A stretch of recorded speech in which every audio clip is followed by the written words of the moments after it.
અને બાબારી મિત્રો આજે આવી ગયા છે મારા મામાના ઘરે બાબર, અને આજે હું તમને મારા મામાની ગાય બતાવીશ. આનું નામ છે બધી.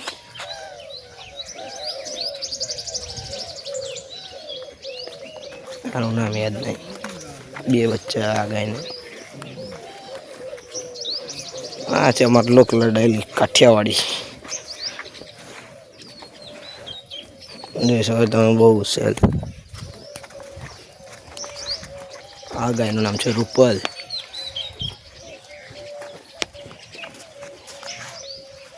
અને આ પણ ગાય છે, તમને દૂરથી રડી લાગતી હશે, પણ આની રડી છે. એકદમ શાંત સ્વભાવની ગાય.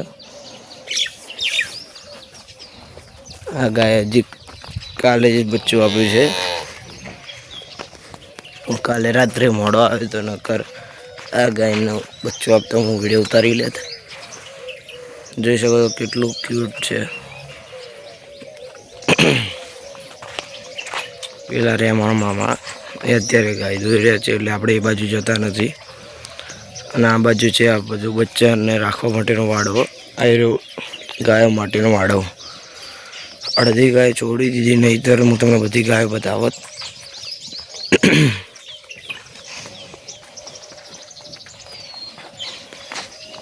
અહીંયા આગળ છે એમાં સૌથી માર્ગણી આ બંને ગાયો જ છે, એક આ અને એક આ. આ બધી ગાય શાંત સ્વભાવની છે, તમે જોઈ શકો છો.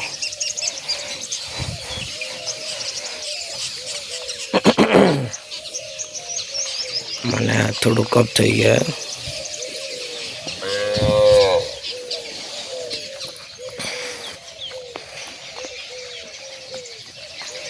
રૂપલ માં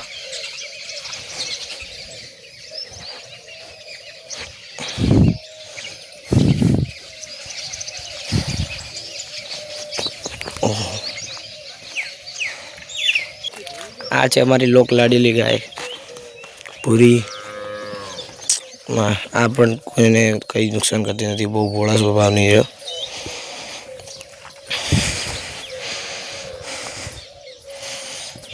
મારી લાડવાઈ ગાય હોય તો આ જ છે. પછી આ નવી ગાય લાવી, આનું નામ યાદ નહીં, પણ આને બધા કાળી કહીને બોલાવે. કદાચ ગુસ્સે સ્વભાવની છે.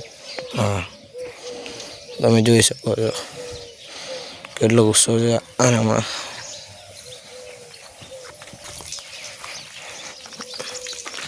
આ બાજુમાં એક બીજી ગાય છે, આનું નામ પણ કાળી છે. અને પેલી હાલમાં મામા દોતા હતા.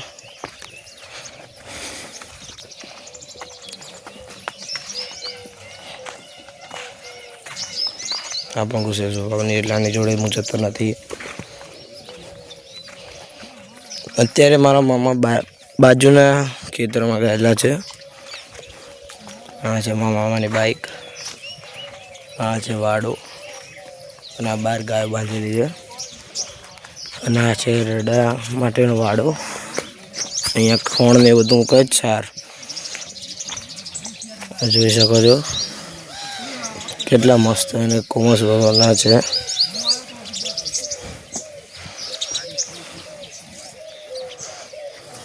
આ બધા બચ્ચા નાના છે, તે અહીંયા આગળ જ રહે છે. પણ આ જે નવી ગાય વિયાણી છે કાલે, એનું બચ્ચું એના પાસે જ રહેશે. કારણ કે અહીંયા આગળ નાના બચ્ચા હોય અને નવા જન્મ્યા હોય તો કૂતરા ખાઈ જાય છે, એટલા માટે. અને આ છે અમારે ત્યાંની સૌથી નાનામાં નાની ગાય, જે કે મેં તમને પહેલાં પણ બતાવી.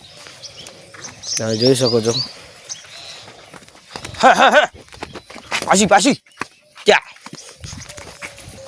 તો તમે જોઈ શકો છો અમારી લાપરવાહીના કારણે થયું છે.